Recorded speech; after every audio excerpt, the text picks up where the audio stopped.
Hello everyone, welcome to Rome Tips. Today we will be discussing how to import web browser information, such as bookmarks, passwords, and more, from any browser on your Mac to Safari. It's easier than you might think.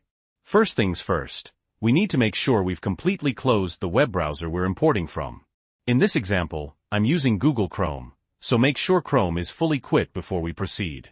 Okay, once that's done, open up Safari. Then, look up to the very top of your screen and click on the File tab. Next, hover your mouse over Import From.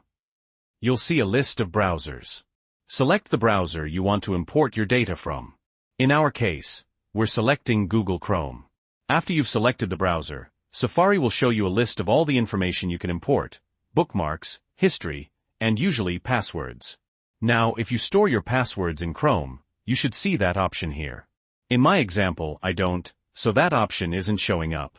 Alright, once you're ready, make sure you've checked all the boxes next to the types of information you want to import. Then, simply click the Import button.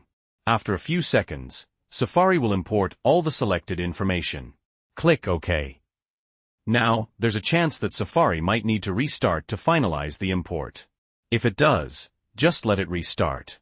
Once Safari restarts, all your information should be there, imported from Chrome or whichever browser you used. And that's it. You can now start using Safari just as you normally would, with all your bookmarks and other data right where you need them. So, if this video was helpful, please give it a like. And if you have any questions or comments, leave them down below. Thanks for watching.